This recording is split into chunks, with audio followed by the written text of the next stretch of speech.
Now, Water and Sanitation Minister Pemmy Majodina is concluding her oversight visit to Knysna this afternoon as millions of rand are being pumped into urgent efforts to avert Day Zero. Majodina attended a church service to pray for rain and will also meet the local business chamber. Newzroom Afrika reporter Nasiphi Same joins us live with more information.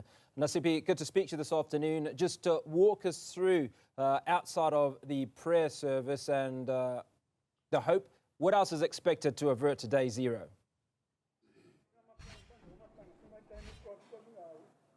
Well, that call for divine intervention and calling for the community to band in prayer desperately for a significant amount of rain as the dam levels are still sitting at about 17%, a slight increase from that 15% that was reported earlier on in the week, still sitting at 10 days of storage at the Kloof Dam.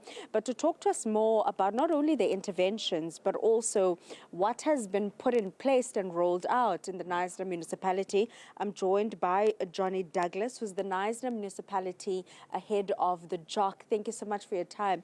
You were talking to us that while we've seen the water tankers in many communities, there's also tankers that have been put up in in the vulnerable areas as well.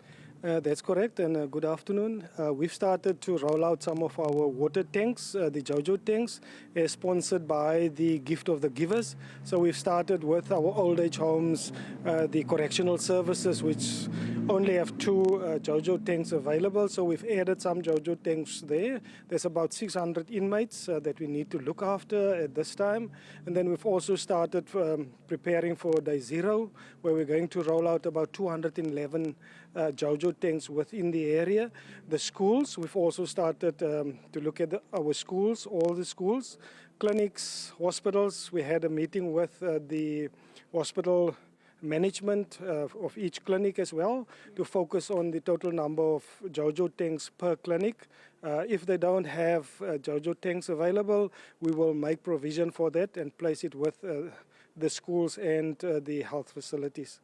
And we're also busy then, based on the declaration, to gear up what we are doing within the Joint Operations Center. We've started to establish our cluster approach, focusing then on various clusters like your technical cluster, your immediate relief cluster, the one dealing with social relief, if needs be, specifically for our vulnerable groups, meaning the old age, etc., to see how we can assist them to carry that 25 liters of water to the house. What we're also looking at is dealing with our leaks. We've set up a demand cluster as well that we will start to immediately to look at all our leaks. I think as you've listened or heard yesterday that the minister is not happy with the leaks that we're having. Water losses, it's at about 56%. So with that cluster must deal with the leaks, dealing with the leaks. Mr. Douglas, just let's backtrack a little bit to what you just mentioned now, the issue of the leaks, losing about, you said 56%. Talk to us about that. Based on the stats that we normally receive from the technical services as well as from our finance department, it seems that these water losses are from major pipe bursts as well as normal leaks. I think the critical one that we've started to close the gap is with the Nasiphi group, focusing then on our informal areas. But I think the problem is not within our informal areas, as I've seen this morning, driving around a lot of leaks within our formal areas. And I think from our side as the JOC, we will have to focus on our response times. I think there's a critical issue that we need to look at.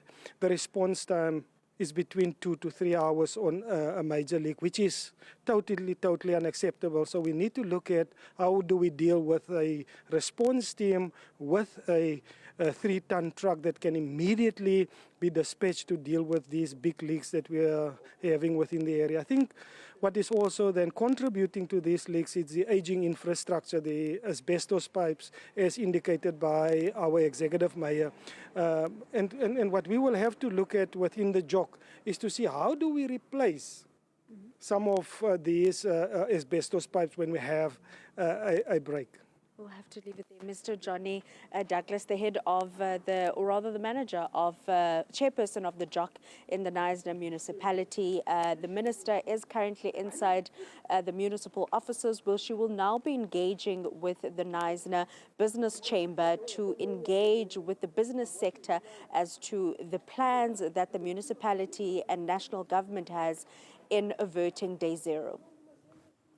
Nasiphi Same coming to us from Knysna. All stops being pulled in the effort to avert day zero.